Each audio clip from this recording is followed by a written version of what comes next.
of Sports.Lakers brought to you by your Toyota dealer. To make it easy, Allie Clifton alongside James Worthy, Robert Ory, Mike Trudell.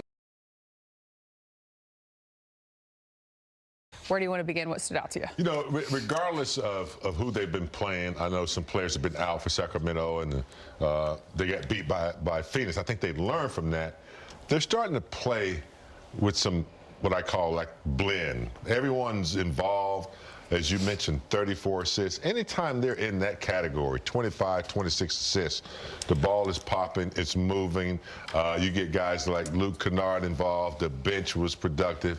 And I just thought they did a pretty good job of sustaining it. I know Sacramento Kings they're limited right now, but they're getting some time on the floor together. And I think that's important for them right now as they move forward. But they took care of business. Had fun, moving the basketball again. That's 2 in a row. For me, I think when you play teams like this, you start to try stuff. And I was very proud that the Lakers didn't try stuff because they only had 9 turnovers. And that was huge to me because sometimes when you play opponents you know you're going to beat, you try different stuff and you turn the ball over. And that gives the other team momentum. So I was really proud that they came out, they took care of the basketball, they moved it properly, they got a lot of people involved, and more important, they was able to load management the right way. The one thing I'd argue that they need to continue to try to do over the next 22 games is have the big three on the floor as much as possible together. Tonight was their 16th game because at the end of the day, after every game, you're going to look to the 3 of them. What did they do? Obviously, they combined tonight for 64, led by Luka's 28. But as we talked about last night, he was active. He had 12 and 5 assists in the first quarter. He had 8 of the team's 18 assists in the first half. But I think it just continued to get everyone empowered and involved. Yeah. It started with him, LeBron adding 24. Yeah, I think that formula works for Luka. I mean, he can always get his points, but when he's getting people involved early, as you mentioned, 5 assists early in the game, that jump starts the team, you know, and it lets them know that he's sharing and he's looking and he's, you know, he's unselfish, and I think that spreads throughout the team. And then when he has to get his, he has no problem doing so. LeBron's playing a lot of bully ball too right now. He's using his size, his body to take advantage of people. Hit the ball, hit the 3 ball tonight pretty good though, but rhythm. And the most important thing is getting the rhythm, especially this late in the year. You see so many teams that have opportunities to go far in the playoffs. It's because they have a rhythm. You know, a lot of times it's about the talent, but more important, it's about the rhythm. If you're able to play like one another, you know each other on the court at all times, and you do certain things, like the little things, to make the team better, like passing the ball when you had a shot, pass it to another shot that makes it a great shot. So the way they're playing as a team right now is, like, I'm going to use your favorite, trending the right way. And it's not just with the starters, it's not with just the big 3, but then we can trend into the bench. Another 43 from them tonight. And it was led by Luke Kennard. And you know, we just heard Mike Trudell talking with Luke postgame. And there's one thing I want to point out about it. For him, 27 over the last 2 nights in the last 48 hours, 7 of 12 from deep. He's shooting 48%, big game, on the season from downtown. He has an opportunity to be just the 9th player to have a 50% shooting season from 3.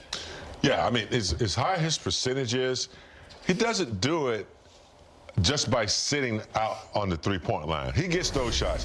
He really moves well without the basketball. He'll get a backdoor cut for a layup. And so when you're that, you know, when you're that mobile, it keeps the defense wondering, is he going to cut? Is he going to, you know, set up and shoot the 3? And he does a good job of passing the ball off the dribble. So I think that's what makes him more effective. More potent, I think. It also understands when you're a 3-point shooter, people are going to try to run you off the line. So I love the fact that sometimes he just catches and goes straight to the basket. A lot of 3-point shooters want to try to pump fake, sidestep, and still shoot a 3. He's not that type of guy. He'll pump fake and go to the rack. And then he'll keep his dribble alive, too, which a lot of guys will try to either get the layup or something. He'll keep his dribble alive, dribble back out, and throw it around and get an assist. So that's very important for guys not to just be one-dimensional. And he's not just a 3-point shooter. He's an active player, which makes it harder for the defense to guard him. I think the final note for me, just to kind of take a step outside, look at it from big picture. Again, just 22 left on the season. You have 7 of your next 8 at home. So when you talk about stacking wins, we just looked at that previous homestand, 8-game homestand, where they were 4-4, and not many people happy with how that one ended. Where do you kind of take this in terms of making it consistent? with the effort and just the production that you've been able to put forth of these last couple? First thing I do is I remind. Stacking wins. We just looked at that previous homestand, 8-game homestand, where they were 4-4, and not many people happy with how that one ended. Where do you kind of take this in terms of making it consistent with the effort and just the production that you've been able to put forth of these last couple? First thing I do is I remind them of that last homestand, how disappointing that was. Was that kind of like right before the All-Star break, too, a little bit? It had that in it. Yep. Yeah, so, yeah, that was disappointing. I would remind them of that. You know, if you have time, you might want to show segments of film. You got to guard your yard, as they say. And, you know, you can't allow it to be inconsistent at home. With 22 games left, they need some W's. They got to play like they played tonight against teams that are healthy and teams that are above 500. Tonight against teams that are healthy and teams that are above 500. If they want to move up and stay out of that play-in situation. You know, what I like best about this month is they have a bunch of teams in front of them. Mm-hmm. And so now you have your mark. You can make your mark by beating these teams and cementing yourself as a higher seed. So this month is really a true test for them. We have a lot of home games, but also there's a lot of tough teams that we have to play. So this is a way to tune up for the playoffs, because if you can beat these teams, you're going to be in a good position in the playoffs, and then you're already going to have that taste of blood in your mouth like a shark, and you're going to be like, okay, let's go out and let's eat. See if the Lakers can do just that. Eat.